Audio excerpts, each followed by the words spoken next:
Bonjour à vous, bienvenue chez Gros. Donc Gros, c'est une coopérative qui est gérée par 5 amis qui se connaissent depuis 10 ans et qui ont décidé de mettre en commun tout leur savoir-faire pour faire du maraîchage sur sol vivant.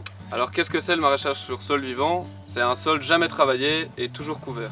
Pour y arriver, en fait, il y a plusieurs solutions. Nous, on a choisi une approche qui est celle de mettre énormément de carbone sur les parcelles au tout début. Vraiment beaucoup, 100, 200, 300 tonnes de carbone à l'hectare, donc sous forme de copeaux, qu'on va épandre à la fin de l'année vers août ou septembre sur le sol. Et ensuite, on va l'intégrer légèrement en surface, sur 5 ou 10 cm, et semer un engrais vert. Et normalement, si tout se passe bien, une fois qu'on a fait ça, on a assez de champignons, on a assez nourri les vers de terre pour plusieurs années. Et en fait, toute cette vie du sol, qui va dégrader tout le carbone qu'on lui a donné à manger, elle va pouvoir nourrir ensuite après nos légumes. Et donc c'est ce qu'on voit ici. C'est une parcelle, on a rajouté le copeau l'année passée au mois d'août. On l'a intégré légèrement en surface, on y a mis un engrais vert. Et au mois de janvier, on a détruit l'engrais vert avec une bâche. Et ensuite, on a simplement planté l'aillet. Donc c'est ce que vous voyez ici. C'est à chaque fois un petit bulbe qui est planté dans chaque trou de la bâche. Donc l'aillet il a été mis sans passer le tracteur avec une fraise, c'est simplement le résultat de la dégradation de la matière organique qui va nourrir notre culture. Et ensuite, vu qu'il n'y a plus beaucoup de travail de sol, on n'a plus beaucoup de mauvaises herbes, et donc on peut se permettre de débâcher les cultures, donc c'est pour ça que vous voyez maintenant la planche d'aillet sans bâche et sans mauvaises herbes. J'essaie, quand on enlève la bâche, il soit là, parce qu'il y a tous les mulots qui attendent, et ils bouffent, comme ça on a moins de mulots. Excellent. Ah oui, là c'est bien. Donc voilà, ça montre bien en fait ce qu'on essaie de mettre en place. Donc c'est un sol qui n'a pas été travaillé depuis 3 ans, qu'on a nourri quasiment exclusivement de carbone. Il y a eu un petit peu de fumier au début pour lancer les tomates et compagnie. Mais depuis 2 ans, il reçoit à manger que du carbone. Donc soit du foin, on peut y mettre de la paille ou alors du copeau. Et le fait que je travaille pas le sol, en fait je laisse les vers de terre travailler tranquille.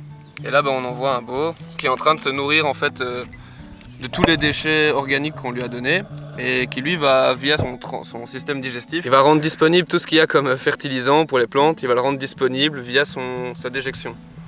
Et donc on peut faire un petit trou un peu plus profond.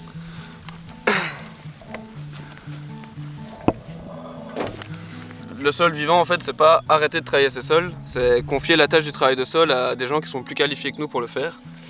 Et donc nous, voilà, on fait bosser les vers de terre parce que ça fait des millions d'années qu'ils font ce travail-là, ils le font mieux que nous. Et une fois qu'on les laisse un peu tranquilles et qu'on les nourrit, ça nous donne un sol rempli de galeries, rempli de trous, qui est très poreux. Et en fait, les racines des légumes en fait, vont suivre les galeries de vers de terre pour descendre et chercher la nourriture dont elles ont besoin.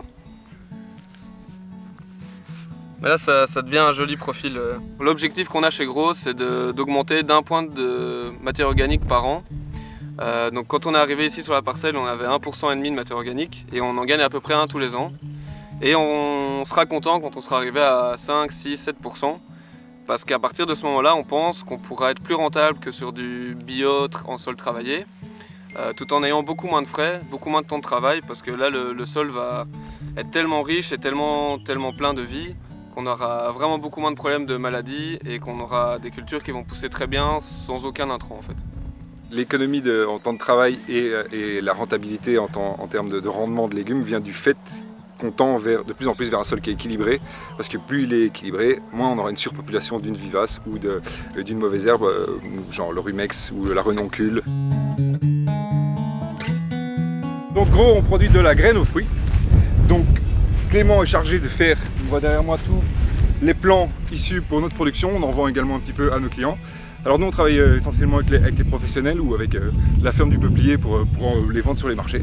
Donc là on va aller déranger Clément en plein boulot, il déteste ça. Allez venez. Clément!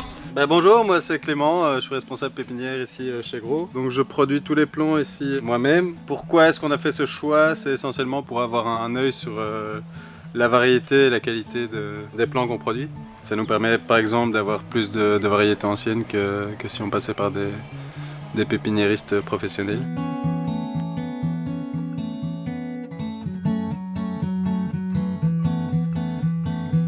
Donc voilà l'explication où on voit encore la bâche de notre itinéraire. La parcelle ici n'a pas été travaillée depuis 2 ans, donc c'est-à-dire qu'on n'a pas rentré un outil dans le sol. La bâche en fait empêche les mauvaises herbes de pousser. Et c'est une bâche que je vais pouvoir utiliser à peu près 10 ou 12 ans si j'en prends soin. Donc voilà, ça met un peu de temps à enlever, à mettre mais on gagne le temps 3 ou 4 fois par rapport au désherbage, quoi. Donc voilà, nous on aime bien ça. Bon, bah voilà, là il y en a. Donc ce qu'on peut observer ici en fait c'est un champignon qui sert à décomposer la lignine. Donc c'est un composé très dur qu'on trouve dans le bois qui est très dur à digérer, et ça c'est vraiment le boulot du champignon sur la ferme ici, ça va être de digérer cette lignine.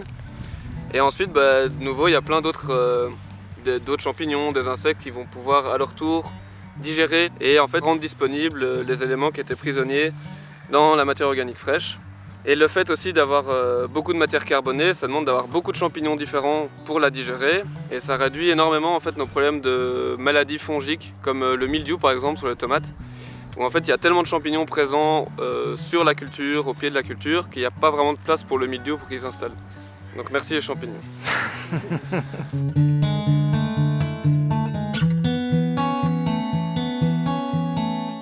Notre objectif en résumé pour Gros, c'est continuer à développer l'approche sol vivant afin d'accroître nos surfaces de production et de nourrir plus sainement le maximum de personnes possible en Belgique.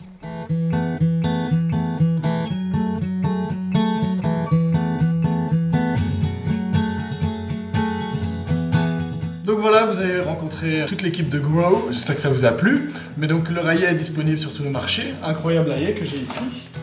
Donc l'aillet, qu'est-ce qu'on en fait? Donc, si vous ne connaissez pas l'aillet, c'est le jeune pousse d'ail. Et donc c'est beaucoup plus goûteux, plus frais, plus vivace. Et donc c'est vraiment un produit que nous on adore. Et vous pouvez en faire énormément de choses. La première idée, c'est que vous allez tout manger là-dessus. Donc vous allez manger ici les racines délicieux que vous pouvez faire soit de sauter, soit de frire, soit en cru dans une salade.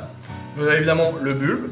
Le bulbe que vous pouvez mettre dans tout ce qui est, omelette, lasagne, pizza, enfin là où vous mettez de l'ail, vous pouvez mettre ça. Et vous avez encore ces magnifiques feuilles que vous pouvez évidemment mettre dans les salades. Il faut tout utiliser, on peut peut-être juste enlever ça, mais tout le reste ça mange. Un pur délice. Et voilà, quelques idées de recettes, donc comme je disais, vous remplacez ça dans les salades, dans les pizzas et tout ça. Mais une petite astuce, vous pouvez aussi en faire des chips, très très bon. Coupez ça, coupez ça, coupez ça. Ça fait 3 parties différentes, 1, 2, 3. Et on frit tout à la poêle et on mange ça en chips en entrée. C'est succès garanti, avec un peu de sel. Un délice, donc voilà, retrouvez l'aillet de Grow sur tous les marchés.